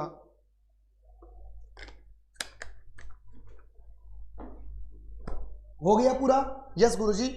अब आपके बल वाले टॉपिक में अंतिम आपका पार्ट चल गया, जिसका नाम है बच्चों पलायन वेग। इसके बाद अपने इसके एमसीक्यू करेंगे, इसके बाद इसके क्या करेंगे बताओ, एमसीक्यू करेंगे, और फिर ये टॉपिक आपका दी एंड हो जाएगा, बल और बलों के प्रकार। क्या टॉपिक है बताओ, बल और बलों के प्रकार बच्चों, ठीक है। अब देखो बच्चों पलायन वेग क्या होता है, ध्यान से सुनते जाना तुम, बस सुनते सुनते बाबा क्लास में याद होता है, यहाँ कोई लोड नहीं है इतना, सुनते सुनते याद होता है यहाँ, ठीक है। पलायन वेग क्या होता है, ऐसा वेग, जैसे मान लो कोई व्यक्ति था, उसको उसके ऊपर मुझे बहुत गुस्सा आ रहा था, मैंने एक दिन उसको उठाया और ऐसे फेंक दिया, वापस ही नहीं आया, पलायन वेग है।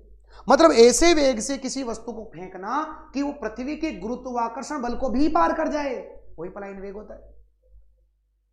तो गुरुजी मैं एक लड़की को जानता हूं और वो लड़की ऐसी ही है, मैं उसको फेंकना चाह रहा हूं, तो गुरुजी क्या करूं मैं, तो मैंने कहा फेंक दे।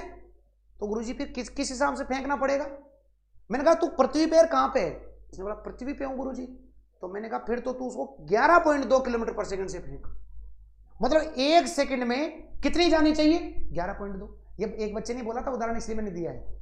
कोई लड़की किसी लड़के को फेंकना चाहती है, कोई लड़का वो देखा होगा ना, वो एक हो सकता है, जरूरी नहीं है लड़का ही लड़की को फेंके, लड़की भी लड़के को फेंक सकती है, डिपेंड है कौन परेशान ज्यादा है कि नहीं। अब मान के चलो वो एक मूवी देखी ऋतिक रोशन की, कोई मिल गया, फुटबॉल की दी थी, फुटबॉल ऐसी गई कि फुटबॉल ही नहीं आई वापस से, वो पलायन वेग को, पृथ्वी के गुरुत्वाकर्षण बल को पार कर गई। अगर तुमको पृथ्वी से फेंकना है तो आपका पलायन वेग होना चाहिए 11.2 किलोमीटर पर सेकंड, इतने वेग से फेंकना पड़ेगा। गुरुजी ये तो थोड़ा ध्यान रखो, उधर द्रव्यमान 100 किलो के पार है, उसका वेट ही 100 किलो है, ऐसे फेंकूंगा मैं मर जाऊंगा इसमें। तो 11.2 किलोमीटर। तो मैंने कहा ऐसा कर, तू ऐसा कर, सूर्य पे चल जा। बोला गुरुजी सूर्य पर क्या, सूर्य पर कितना है, सूर्य पर होता है बच्चों 64 किलोमीटर पर सेकंड। ओहो गुरुजी ये तो आपने कम नहीं और ज्यादा बता दिया, 1 सेकंड में 64 किलोमीटर जाता है सूर्य में, सूर्य का पलायन वेग सबसे ज्यादा होता है 64 किलोमीटर पर सेकंड, 1 सेकंड में 64 किलोमीटर। तो गुरुजी ऐसे मत करो आप, सूर्य पर तो मैं जा भी नहीं सकता, पृथ्वी से भारी बताया आपने, ऐसा। मैंने कहा ऐसा कर तो तेरे चांद को चांद पे लेके चला जा। बोलो कहां लेके चला जा, चांद पे, क्योंकि चांद पे होता है 2.3 किलोमीटर पर सेकंड, 2 के बाद 3 आता है, याद रखना। बस वहां इतने से फेंकोगे, चांद पे 2 किलोमीटर जाना चाहिए 1 सेकंड के अंदर, बस जितने तो वापस आएगा ही नहीं। तो क्या बताया बताओ, ये किसका वेग है, सूर्य का पलायन वेग, ये किसका है बताओ, पृथ्वी का पलायन वेग, और ये किसका है बताओ, चांद का पलायन वेग। पलायन वेग क्या होता है, ऐसा वेग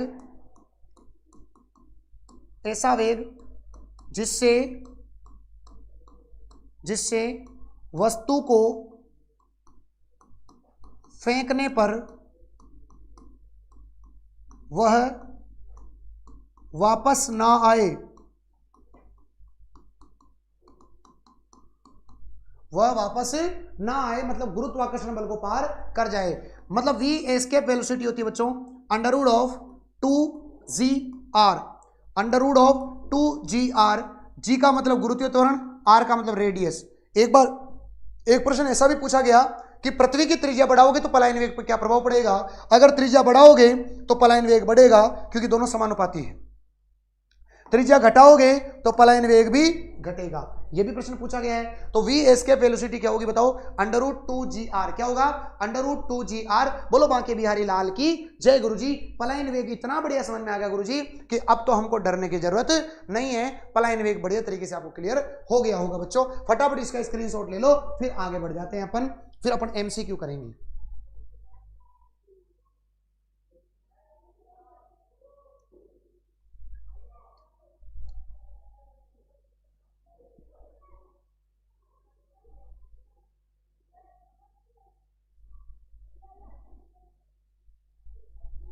हो गया क्लियर, यहां तक की कहानी कंप्लीट। बताओ फटाफट से, थम्स अप कर दो एक बार गुरुजी, बढ़िया समझ में आ गया। एक बार मैं फटाफट से रिवाइज करूं, देखो बच्चों, तो क्योंकि MCQ तभी कर पाओगे जब पूरा टॉपिक क्लियर हो जाएगा। देखो बच्चों, आज की जो आपकी इसको हटा देते हैं एक बार। देखो बच्चों, आज का आपका जो टॉपिक है ना, इसका नाम है बल। थ्योरी कंप्लीट हो चुकी है, अब इसके क्या करने बताओ, MCQ। टॉपिक 2 नंबर पक्के करके जाना, यहां से 2 नंबर आपके पक्के हो जाएंगे अगर आपने टॉपिक अच्छे से क्लियर किया है तो। 2 नंबर का एक चैप्टर है, छोटा चैप्टर है लेकिन अच्छा चैप्टर है, मार्किंग चैप्टर है, सीधे सीधे प्रश्न आते हैं, नंबर आ जाएंगे, बस आप आराम से पढ़ते रहिएगा। चलिएगा, सबसे पहले इसकी टेलीग्राम पर इसकी PDF मिल जाएगी। अब देखो, मैंने पहले बल की परिभाषा बताई, वस्तु को धक्का देना है, खींचना बल कहलाता है, किलोग्राम मीटर प्रति सेकंड स्क्वायर होता है। विमा होती है M1 L1 T-2। Father of physics कौन है, न्यूटन। आधुनिक कोई कौन है, आइंस्टीन। न्यूटन इसके मात्रक हैं, दूसरा मात्रक है डाइन, 1 न्यूटन बराबर 10⁵ डाइन।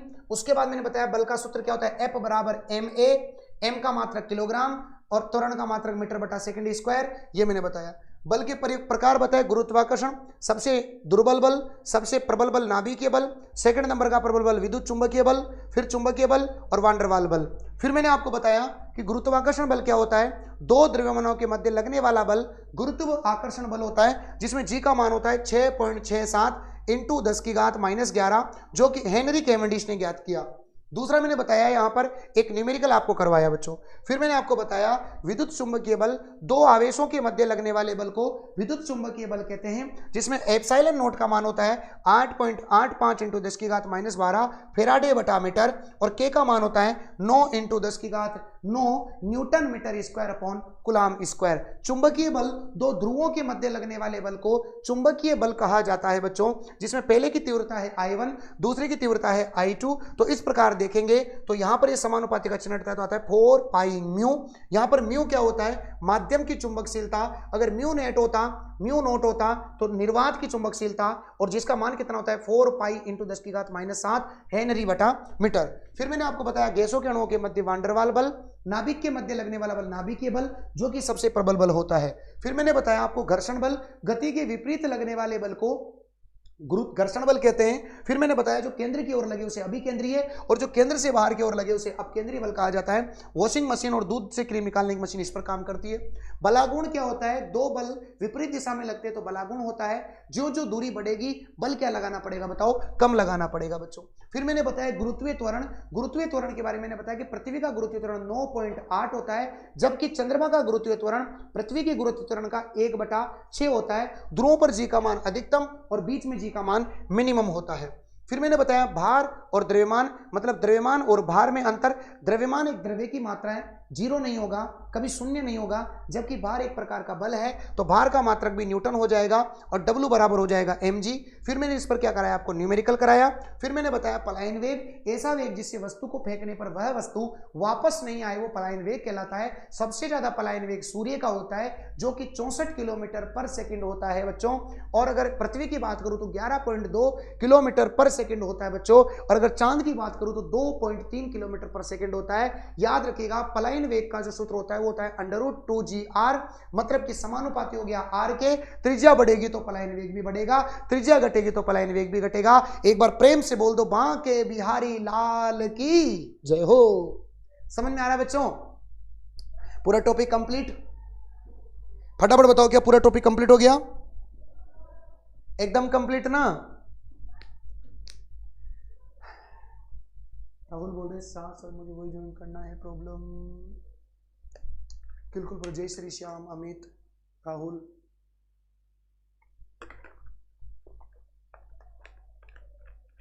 मजा आ रहा है भाई गुरुजी फिजिक्स। थैंक यू बच्चों, थैंक यू।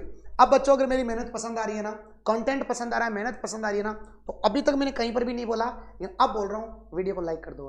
अगर दिल से, अगर आपके दिल से आवाज आ रही है कि वास्तव में गुरुजी आपने मेहनत की है, कंटेंट में दम रखा है, तो एक बार वीडियो को फटाक से लाइक कर दो, है ना। लाइक नहीं किया तो लाइक कर दो, शेयर नहीं किया है तो फटाफट से शेयर कर दो, क्योंकि अब एमसीक्यू चालू हो रहे हैं, और शेयर करने के बाद फिर आप मेरे साथ वापस लाइव जुड़ जाओ बच्चों। प्लीज मेरा आपसे निवेदन है, आप अपने मोबाइल के स्टेटस पे जरूर लगाएं इस क्लास को, और एक बार लाइक जरूर करें बच्चों, है ना। और जो बाद में इस वीडियो को देखते हैं ना बाद में, वो कमेंट कर दिया करो बच्चों। आपका एक कमेंट जो है ना, यार दिल पे लगता है सीधा, और अच्छा लगता है, फिर लगता है कि और मेहनत करेंगे इन बच्चों के लिए, और अच्छा करेंगे, ठीक है।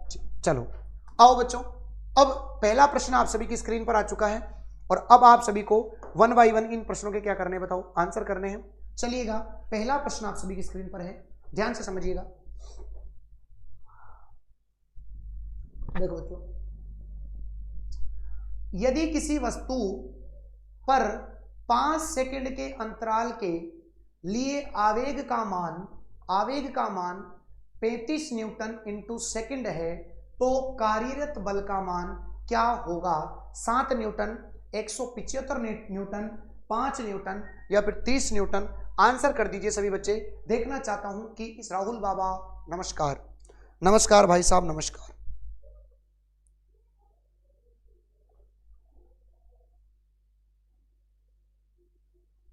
हाँ जी, बहुत बड़े बच्चों। अब आप तो आवेग का सूत्र जानते ही हैं, डेल्टा पी बराबर होता है एफ टी, या पी बराबर डायरेक्ट लिख लो, पी बराबर एफ टी। पी बराबर क्या होता है? एफ टी, सीधा याद कर लो। पी बराबर क्या होगा? पी का मतलब पी बराबर क्या हो जाएगा बताओ? F T. पी बराबर क्या होगा? F T. तो अब आप देखिएगा, पी बराबर एफ टी लिखेंगे ना, एफ टी। तो एफ पी तो दे रखा है, पी तो कितना दे रखा है? 35। पी का मान तो दे रखा है, आवेग का मान तो 35 दे रखा है। गुरुजी एफ का मान निकालना है। टी बराबर क्या होता है? टी बराबर 5 सेकंड दे रखा है, तो बताओ 5 से कितनी बार कटा है बताओ? 7 बार। तो आंसर हो जाएगा एफ बराबर 7 न्यूटन। बोलो कितना न्यूटन हो जाएगा? 7 न्यूटन। याद रखिएगा बच्चों, पी बराबर क्या होता है? आवेग। पी बराबर आवेग क्या होता है बताओ? F into T. देखो यहां से भी आपको पता लग सकता था कि यहां पर आवेग का मान दिया हुआ है, आवेग मतलब पी बराबर न्यूटन इंटू सेकेंड।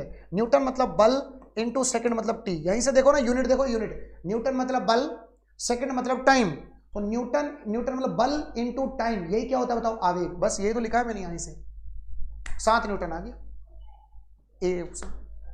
एक बच्चा 175 भी कर रहा है, तो बस यही चीज है जो आपको आगे बढ़ाएगी, ठीक है। अब देखो, मेरे को हो सकता है आपको सूत्र याद नहीं हो, लेकिन तरीके से आपने चले, यूनिट देखा कि न्यूटन तो यार गुरुजी बल का होता है, सेकेंड टाइम का होता है, और ये क्या दे रखा है? आवेग दे रखा है, तो बस पी बराबर एफ टी, सूत्र लगाया, आंसर आ गया। ओके गुरुजी, बहुत बढ़िया, समझ में आया, मजा आया? हाँ बहुत बढ़िया। अगला प्रश्न देखो बच्चों, निम्नलिखित में से आवर्त गति का उदाहरण नहीं है। क्या पूछ रहा है वो? ये गति का सवाल आ गया वैसे आपके बच्चों, आपके गति का प्रश्न आ गया ये, लेकिन फिर भी आप सभी बच्चे इसको करेंगे। आपको पता होगा आवर्त क्या होती है? जो बार बार दोहराना, जिसमें बोलते हो बार बार दोहराना। आवर्ती क्या होती है? प्रति सेकंड लगाए गए चक्रों की संख्या, वो तो दोहरान ही हो रहा है। तो आवर्त मतलब होता है ऐसी गति जो बार बार अपने पथ को दोहराती है, वो क्या कहलाती है? आवर्त गति। जैसे पेंडुलम होता है, पेंडुलम का आवर्त काल होता है 2 सेकंड, तो ये तो आवर्त गति है। स्प्रिंग ये भी है, झूले की गति ये भी है, लेकिन पृथ्वी की सूर्य के चारों ओर चक्कर की गति बच्चों याद रखना, ये आवर्त गति नहीं है। कौन सी गति नहीं है? आवर्त गति नहीं है बच्चों, आवर्त गति नहीं है। आपसे यही पूछा है, तो पृथ्वी के सूर्य के चारों ओर तरफ गति बच्चों याद रखिएगा, ये गति आवर्त गति नहीं है। बोलो क्लियर हो गया सभी को? यस। तो नेक्स्ट बढ़े आगे, जो अपने पथ को बार बार दोहराती है, स्प्रिंग को ऐसे करके छोड़ दो, तो ये उसी में आ गया। तो पढ़ लेते हैं बच्चों, पढ़ेंगे तो आगे बढ़ेंगे, नहीं पढ़ेंगे तो कछु भी आगे नहीं बढ़ेंगे, है कि नहीं? यस गुरुजी। आगे आओ, आ गया बल का सवाल। देखता हूं इस प्रश्न को कौन करता है, नाम बोलूंगा उसका, जो बच्चा आंसर देगा। देखो, दो वस्तुएं एक दूसरे के संपर्क में रहकर गति करती है, तो उनके संपर्क बिंदु पर लगने वाले बल को कौन सा बल कहते हैं? आंसर करिएगा। घर्षण बल, गुरुत्वाकर्षण बल, आकर्षण बल, अभिकेंद्रीय बल। दो वस्तुएं एक दूसरे के संपर्क में रह जाती, गति करती है, संपर्क में रह करके गति करती है, तो संपर्क बिंदु पर लगने वाले बल को क्या कहते हैं? फटाफट से आप मुझे कमेंट करके आंसर बताइएगा। ऐसे ये प्रश्न ज्यादा कठिन नहीं है, आराम से कर सकते हैं आप सभी बच्चे इसको।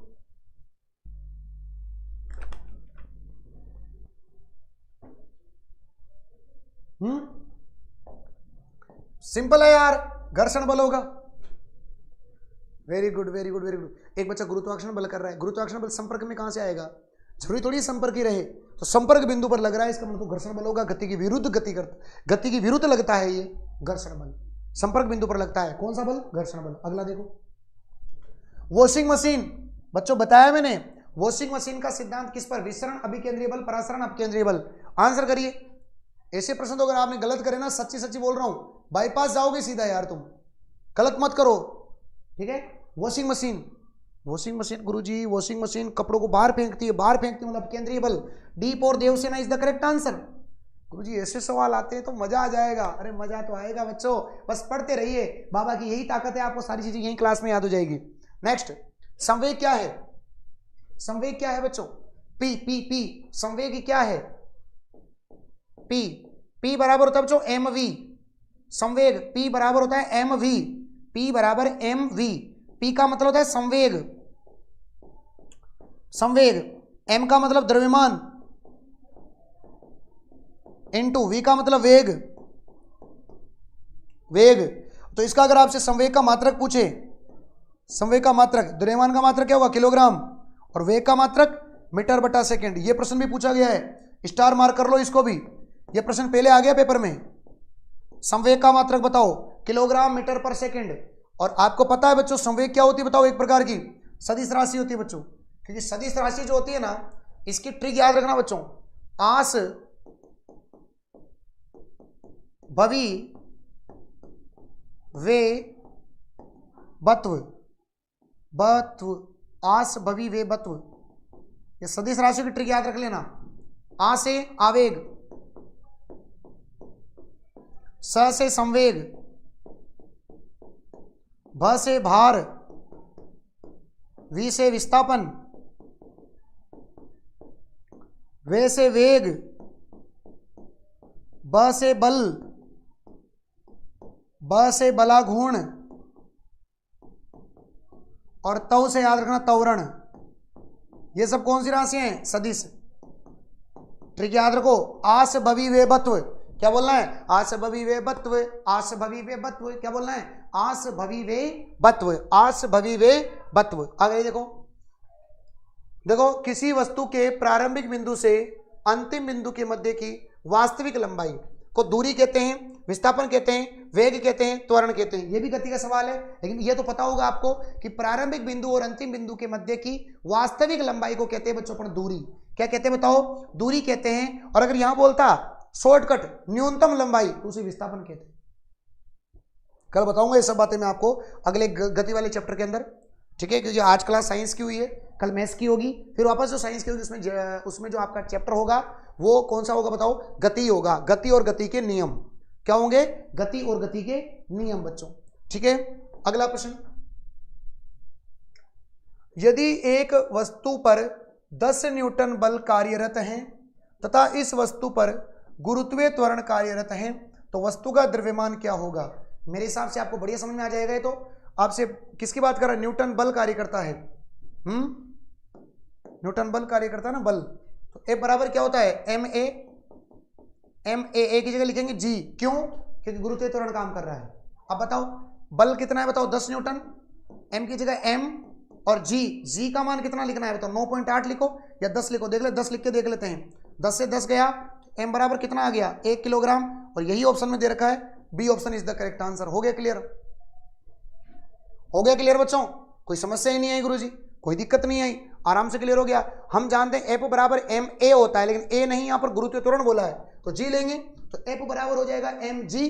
जी का मान 10 रखा, 9.8 होता है लेकिन 10 रख दिया अपन ने, 10 से 10 गया, एम बराबर 1 किलोग्राम हो गया। कोई समस्या, कोई दिक्कत? गुरुजी वास्तव में न्यूमेरिकल भी करा रहे हो आप तो, थ्योरी भी करा रहे हो आप तो, और इसके अलावा क्वेश्चन आंसर भी करा रहे हो आप तो बच्चों इसमें आपका एक फर्ज तो बनता है, और वो आपको सभी को पता है, शेयर करना है ना, अपने बच्चों तक भी जोड़ना। आगे देखिए बच्चों, जब लिफ्ट ऊपर की ओर त्वरित वेग से गति करे तो बैठे व्यक्ति को, देखो बच्चों लिफ्ट का कॉन्सेप्ट हम प्रश्न के साथ क्लियर कर देता हूं मैं, ठीक है।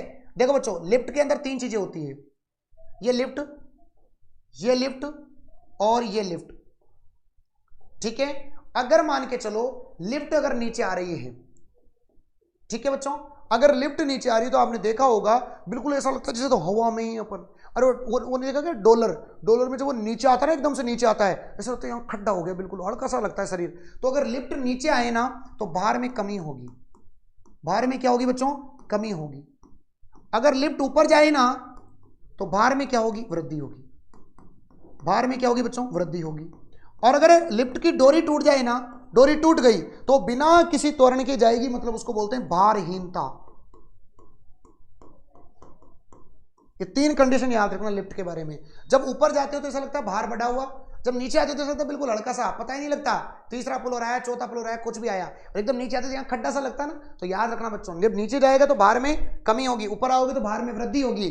और याद रखना, जब लिफ्ट की डोरी टूट जाए तो भारहीनता। ऊपर जा रहे हो आप, ऊपर जा रहे हो आप, तो इसका मतलब भार में क्या मिलेगी बताओ, वृद्धि मिलेगी, बढ़ा हुआ महसूस होगा। कैसा होगा, बढ़ा हुआ महसूस होगा। नेक्स्ट प्रश्न बच्चों, क्या कहना चाह रहा है, देखो प्रश्न क्या कह रहा है कि बल के संबंध में कौन सा असत्य कथन है, गलत कथन बताना है आपको। यह प्रश्न आपके लिए होगा।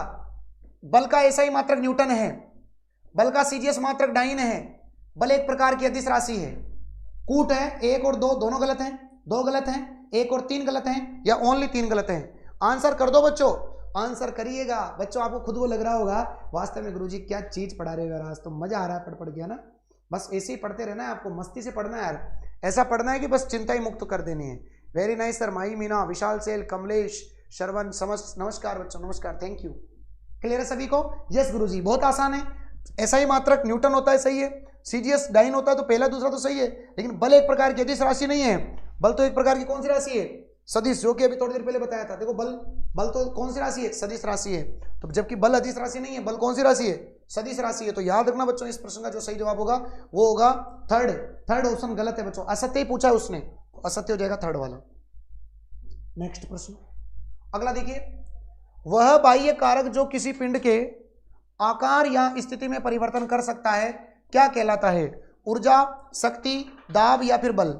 लिखाई है मैंने लिखाई है ये बात आपको कि किसी भी चीज के अवस्था में परिवर्तन कर दे, या फिर उसके आकार में परिवर्तन कर दे, या फिर उसके द्रव्यमान में परिवर्तन कर दे, मतलब कुछ भी परिवर्तन करे तो कौन करेगा बताओ? बल। क्योंकि किसी वस्तु को धक्का देना या फिर किसी वस्तु को खींचना क्या कहलाता है बताओ? बल कहलाता है। गंगा मीना, इच्छांत, नमस्कार, स्वागत, अभिनंदन, थैंक यू बच्चा, बहुत बहुत धन्यवाद आपका। बस ऐसे ही मेहनत करते रहें आप और आगे बढ़ते रहें। राहुल सर आपके साथ हैं, चिंता नहीं करना है, पूरी तरीके से लगे रहना है, एक ही डायरेक्शन में अच्छी मेहनत करके अपने माता पिता का सपना पूरा करना है। आइएगा अगले प्रश्न की ओर बच्चों।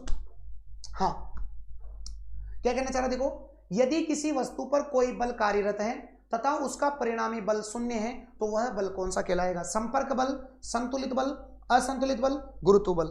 अरे दिमाग नहीं लगाना, नहीं तो दिमाग खराब हो जाता है। ध्यान दो, एक बल था इधर लग रहा है और उतना ही इधर लग रहा है, दोनों साइड बल जब बराबर लगते हैं ना तो परिणामी बल आता है शून्य। जैसे इधर भी 10 न्यूटन लग रहा है तो इसकी विपरीत दिशा में -10 न्यूटन लग रहा है, जब दोनों विपरीत दिशा में लगेंगे ना तो परिणामी बल आएगा शून्य। और जब बराबर बल लगते हैं तो उसे बोलते हैं संतुलित। तो याद रखना बच्चों, इसका आंसर आएगा B for Baahubali is the correct answer. समझ आया? B for Baahubali is the correct answer. जो विपरीत डायरेक्शन में लगता है, सर ने बहुत शेयर कर दिया है सर, थैंक यू बच्चा, थैंक यू, बहुत बहुत धन्यवाद आपका। तो जब विपरीत दिशा में लगेंगे तब जाकर के परिणामी बल शून्य होगा, और जब बराबर लगते हैं ना तो उसे बोलते हैं संतुलित बल। कौन सा बल बोलते हैं? संतुलित बल बोलते हैं। अगला देखिए, अब देखो क्या कहना चाह रहा है। एक वृत्ताकार परिधि पर गतिमान कण पर एक बाह्य बल कार्य कर रहा है, इस बल की दिशा वृत्त के केंद्र की ओर है। केंद्र की ओर बताओ कौन सा होगा? अपकेंद्रीय, अभिकेंद्रीय, उत्प्लावन, सहसंजक। बच्चों इसका आंसर करो जब तक मैं सहसंजक बता देता हूं। सहसंजक क्या होता है? स से सहसंजक और स से समान। तो समान कणों के मध्य लगने वाला बल, समान कणों के मध्य लगने वाला बल, समान कणों के मध्य लगने वाला बल क्या कहलाता है बताओ? सहसंजक बल कहलाता है बच्चों। समान कणों के मध्य लगने वाला बल सहसंजक बल कहलाता है।